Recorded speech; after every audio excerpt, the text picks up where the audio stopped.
If the support of a Palestinian state is in the right direction, so the support of a Biafran state is also in the right direction. I repeat, if the Nigerian government will support a Palestinian state in Israel, the same Nigerian government should also support a Biafran state in Nigeria or Yoruba nation. If Shetima, federal government officials are going to the United Nations Assembly to support a Palestinian state, they should not forget to also support the Biafrans and the Oduduwa nation. We cannot be hypocrites. Now, Israel has threatened that since Britain, France, and other countries are supporting a Palestinian state, they will also support other breakaway states, especially Biafra. So Israel is saying that Nigeria, since you people are supporting a Palestinian state, we will also support Biafra. Britain, United Kingdom, since you people are supporting a Palestinian state, we will support Scotland. Canada, we have Quebec in Canada and one other nation. So Israel has retaliated. They are saying that we will now support breakaway states. Yes, states that want to be independent. You see, Scotland have been fighting for a very long time to be free from Britain. Britain stopped them. The same Britain is supporting Palestine. Let us be fair. Biafra has been fighting to leave Nigeria for a very long time. But the Nigerian government will not allow Biafra go. But the same Nigerian government, being led by Shetima and the Northerner, is saying that they are supporting a Palestinian state. When you look at the civil war and the people that died during the civil war, and look at the people that died with Israel invasion of Gaza, how many people can you compare? Millions of people died during the civil war because a particular people said, we don't want to be part of this union. And you said no by force. Even Britain and other people, they were part of the people that are supporting Nigeria against these people breaking away, because normally Nigeria are British business, Nigeria business center till today. That is why when Britain said that we are supporting Palestine, now so Nigeria queue behind Britain. So that anything will happen, they don't say British and the US, them be allies, them be friends. So any hammer where US, they hammer anybody where they support Palestine. Nigeria, they are hiding under Britain. So what happened to Biafra? Millions of people died. But yet, these countries are playing hanky-panky, left, right, and center. Some of these, the agitators for Biafra, met with the United Nations, did a lot of consultations, even paid money to lobby politicians in US and other countries. But yet, the support for Biafra has become something that it heavy them. But look at Palestine. Look at Hamas. Hamas is controlling Palestine. Hamas has put Palestine under bondage. We know the intent of Iran and other countries all surrounding Israel. We know that Israel is a creation of Britain. Most of the problem what would they face for this world, you can connect it to Britain. Look at Africa. You see, in fact, most of the clashes and divisions we are facing in the world today, you connect it to the West and Europe. Look at Nigeria today. Different people, different culture, different ideology, different thinking pattern and everything. You just force them and brought them together. One of them said that we don't want to be together. We cannot be together like this. You sabotage, you give weapons to other people amongst the units to make sure that you forcefully bring them back into the Union of Nigeria. So what mouth does Nigeria or Britain have to say that we are supporting a two-state solution in Israel? We have the Palestinian state. Now, the argument here is that, you see, Israel is high-handed. Israel does not listen to anybody. Israel is ruthless because of the support they get from the United States. But what of Nigeria? Let's look at Nigeria. Look at what is going on. Not only the Igbos are marginalized, marginalization it reach everybody. Just that the Igbos and the Yoruba nation, they are the ones that are outspoken. Marginalization reach every single Nigerian. That is why I always ask for restructuring. I cannot say that we the Igbos, many ethnicities are in Nigeria that will not even see the light of the day. Most of them are going extinct. Most of them are not recognized. Those ones are human beings. So the marginalization is on an extensive ground. Go to northern Nigeria today. Many tribes that you don't even know about, they are gradually going out of relevance. You see, one thing a human being will lose is his identity. And first, you are a Yoruba, you are Ibibi, Hausa, Kanuri, whatever, before you are now a black or African man. Most people are losing their identity because of the actions of Britain. Israel, where they there, now Britain go carve that place, carry Israel, put for there, and this conflict is going on. So, if you are recognizing Palestine, you must also recognize Biafra and the Yoruba nation. Well, I love where this is taking us to, because I know Israel as a stubborn entity. I know United States as a stubborn entity. Everybody will go there all right last. I said that something is going to happen very soon. I said so. I don't know whether you people still remember. Something is going to happen. Things are changing. That is why everybody has to be conservative now. Guard and protect what you have, because if you are not protecting what you have, somebody where they're interested to take over your land and your culture heritage, they will take it from you. I love what the Yorubas are doing with Southwest Nigeria, or Yorubas in Nigeria, because Southwest does not only involve the 6 states in Southwest. We have some people in Delta, Ishekiri. We have some people also in Kogi State and other places. Yoruba, I looked at a chart. Yoruba is one of the top 40 spoken languages in the world. Hausa is one of the top 20 spoken languages in the world. Conservation matters in the scheme of things, because everybody very soon will come to the round table. Everybody go to ask for your father's name.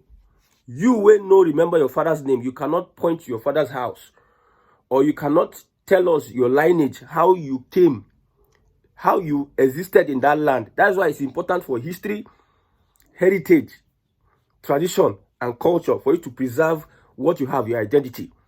So I love what the Yorubas are doing. And you see, the Fulani in Nigeria, they are one of the persons that preserve their culture.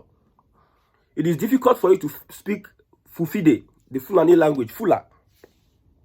But the Fulani can speak Hausa. It's easier for Fulani to learn Hausa and Yoruba. How many people can speak Fulani in Nigeria? But Fulani dominates, Fulani they almost every key position of government. How many people speak Fulani? You cannot dilute and infiltrate what they have. You cannot dilute it and infiltrate. But every other tribe, and people, a Yoruba person can go and speak Igbo. Hausa person can speak Igbo. Hausa person can speak Yoruba. How many people can speak Fulani, even among the Hausas? Hausas will say that the language is difficult because these people are preserving their culture. So it will be sensible what Nigerian government and other people are going to do in the United Nations General Assembly. It will be sensible and it will make sense if they go and talk about also the Biafra nation. Because we cannot be hypocritical. We know that normally politicians from this part of this world, they are the number 1 hypocrites we have in the world. So we cannot show our hypocrisy at the world stage by saying that we are supporting Palestine. I'm not saying you should not support Palestine, no. Because I know northern Nigeria, that is their go-to. The terrorism that Hamas has carried on Israel and what Hamas and all their networks are doing all over the world. The terrorists that is reportedly Iran is sponsoring all over the world. They know they see that one know they reach their eyes. You know, concern them. What concern them now? How they go eliminate Israel from the face of the earth. How Israel is being a strong Israel in the midst of all these Arab nations. Yet Israel is bullying everybody. It wonders the Muslim world. So if somebody, the Shetima is going there, because I don't really know why Tinubu is not even going there in the first place. Last year, no go. This year, no go. I know he's picking up a little fight with Trump and co. He's a politician, very skilled. He understands how to manipulate the politics. He will be doing as if, say, he's playing according to your own rules and regulation. But you don't know that the guy is playing smart. He wants to liberate himself from the shackles of these global powers. Yes, like I said, Biafra is due. Yoruba nation is due. Restructuring Nigeria is due. Take this to the bank. I repeat, Biafra is due. Yoruba Nation is due. Restructuring Nigeria is due. We cannot stay where we are. We cannot stay in this position. Because one Nigeria, it will destroy your culture, heritage, and your identity. I tell you, this one Nigeria will destroy it. People are losing themselves. People are not finding their feet anymore. People are even forgetting their languages. No upgrade of language anymore. People are not upgrading. Just look at the current bill, the indigenization bill by Benjamin Kalu. You see, they have not flogged it yet. They have not looked at it. I know that they will not succeed in that. But you see how people attempt to dilute. You know what it means to dilute?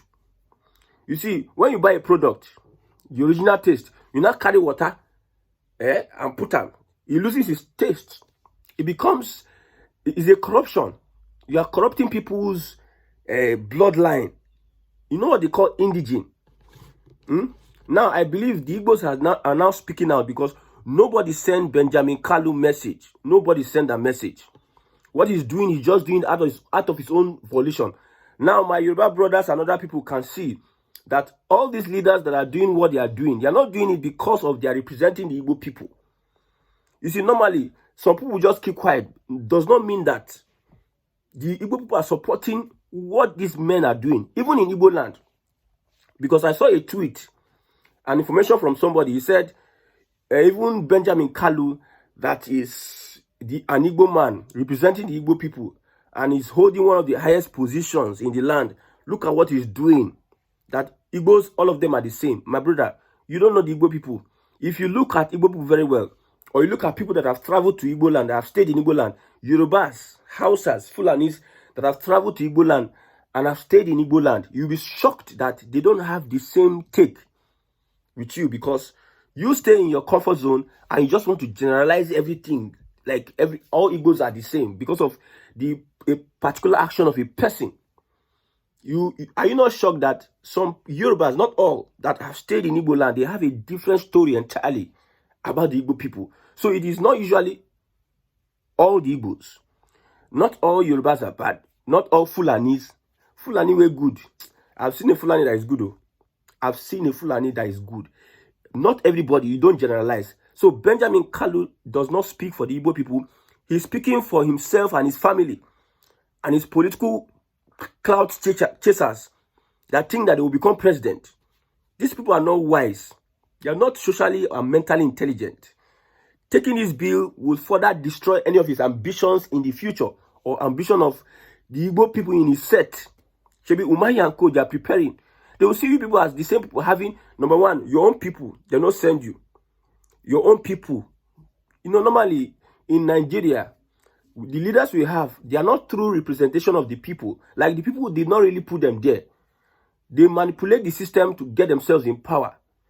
So normally, Benjamin Kalu, in a free and fair elections, if he does not put those their restructuring or those their manipulation, you twinkle the system, you twinkle this one, you twinkle that one.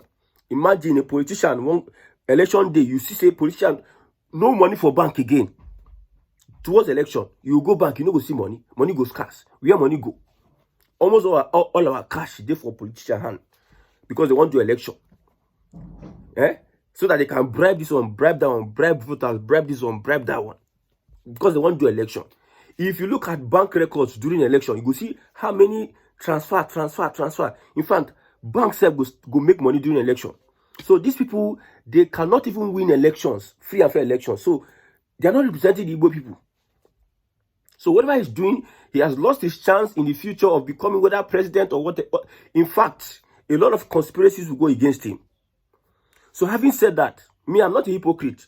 So I don't expect the Nigerian government to also overlook the fact that Biafra as a nation is due after 100 years, since 1914, during the amalgamation. We are talking about constitutional amendment. We have leaders in Igbo land. Instead of them to talk about referendum, state control of resources, resource control, they are talking about something else. They want to even enter into other people's land. Look at the the ingenuity, look at the intelligence, look at the mindset of these people. I've said it before that an average Igbo man today, because the Igbo man of then is different from Igbo man of today. Not all, but the average Igbo man, when he don't make money, he loses his senses. He loses his sense of thinking about the future, of posterity and legacy. How many Igbo men are thinking of legacy? It is what they will drink and how they will show off. I saw an Igbo king. He said, there's nobody in the whole Nigeria that empower widows like me. Look at what he's saying. There are people that are doing much more. They will not even talk. Just bragging, arrogance, out of anywhere. They are just, and at the end of the day, nothing to show. If you collectively, like I said, if Nigeria, if they are going to share Nigeria property, the Igbo man will be the last best loser from what people have taken in from Nigeria. Fulani don't take a lot of things from Nigeria. You, in the southeast, you have resources. Nigerian government take your resources, use and develop. At the end of the day, you are the least beneficiary. When you're talking about this one and that one, poverty rate and this one, you go carry last. IGR. But GDP, you have high GDP, but IGR, what you're bringing, the investment in the southeast. When we talk about last, now them carry last. These guys are not, see, they are shame. They shame me. I'm ashamed of their own shame. Their shame just pass her like that. So the most important thing is that if Nigerian government think that they are smart, we know that something is brewing around the world. These politicians, they understand what is going around the world, but they don't think that it is going to be real like that. I just pray, may France, Germany, all those countries no agree, say we want a Palestinian state. May they come and fight themselves. Yes, may they come and fight themselves. In Australia, may they no say there are some people that have Australia. Some people in Australia, now then get nobody white where they deal. The people who go Australia, they Israel say we go support those people. In Canada, whether it's Quebec or what they call it, some people they deal. Israel say they go support those people. In Britain, we have Scotland. Many other countries, there are people that say we don't be part, but these countries are blindly saying we want Palestinian state. Me, I want Palestinian state so that everybody go find their father's land and protect their father's land and prepare for the things to come. I'm telling you, prepare for the things to come. So it's important that when we are talking about nations of the world, you should talk about Biafra. I don't care what happened. I don't care what happened in the past, but we know that it is due. We just have useless Igbo leaders. If I were a senator, I will push for a referendum. Even though it does not even get, it's just thought like regions go and deliberate on what you want us to change in the constitution. You bring it to the house, they will deliberate on it. When they deliberate on it, then they can impart the change. That's what they do. But the leaders, after, when they talk Igbo, they use people, they look at Prof. Soludo. Look at Soludo. Look at Soludo, a professor. Look at what he's doing in Anambra State. Just look at. And you now say these people are representing the Igbo people. My brother, no. Now, on the issue of Nnamdi Kanu, we hear that there are so many health complications he has. He needs to go and treat himself. Lack of potassium in his body. Maybe they injected him or whatever. The DSS has taken his blood sample more than 40 times to do this or that. We are just asking the federal government that please, nothing should happen to Nnamdi Kanu. We are begging now because, you see, ideology is stronger. The reason why the government cannot defeat Boko Haram is because Boko Haram has become an ideology. Ideology is stronger than the government. Restructuring will make sure everybody have their own ideology in their own space. The ideology of the Yorubas is stronger than the government. That is why the Yorubas could tell you that this bill, it's not going on. You want to cause civil war. They don't care about Nigeria. Now, we will leave this country. We will divide from this country. You people are looking for war. So ideology is stronger than government. People have ideology of having, because everybody feels marginalized in this Nigeria. Now politicians and their children, their allies, and those people that are their friends and family, They are the ones benefiting of the suffering of Nigerians. We are going to pay tax very soon. But the tax, when we pay tax, somebody steal the tax. The government will look left, right, and center, whether the person is a brother before they can prosecute him, or whether the person is influential. You cannot account for the monies in your hand. You want to see collect more tax. You know how ironical it is. So, like I said, now the Kanu issue. I hear that the Supreme Court, they have, is it not September 26th or 27th? They have shifted it front, so that they can maybe release him. According to Sahara reporters, they want to release him. Maybe you can go and look at how he can organize himself. Yes, it's better they release him, but hey, the man should not die in custody. Do you know what it is? See, it's nobody's threatening anything, but you see, the Nigerian government understand the implication of Nnamdi Kanu dying in custody. Nothing will happen. Nothing will happen. But you see, I want to tell you one thing. Ideology is strong. When they killed Abiola, they believe nothing will happen. There was brief riot. June 12 riot. They killed Abiola. Nothing will happen. But now, the government of Nigeria don't bow. They change Democracy Day, May 29 to June 12. After many years that this man died. Now, because of that, we have a Yoruba presidency. And Yoruba people are in charge of power now. So whatever it is, we know that some people say, if something happened to Nnamdi Kanu, what can you do? What can happen? Nothing can happen. We are just looking at you people. We are watching. We are looking. Nothing can happen. Yes. All these guys that you see, they are coming out to do one or two things on social media. You think, like I told you now, when there's an ideology, look at the Boko Haram. Look at the people doing Boko Haram. Do you think that those boys coming out, they are the real people? You kill those boys, you think you can end Boko Haram? These are the questions. If you kill those boys, do you think you can end Boko Haram? You cannot end Boko Haram now, because the main people that are sponsors, that are working in the shadow, they are the main people piloting the affairs of these guys. But nobody can touch them. So you think all this IPOB, you think IPOB is Biafra? We have Masobu, we have different groups that are agitating for the people of the Southeast. Whether, however, political or whether having restructuring or regionalism, we have different people. So don't think you see IPOB is Biafra. People are just quiet. Maybe people don't like IPOB way. So the guy, let's follow the rule of law and make sure we bring peace to the Southeast until we get restructuring.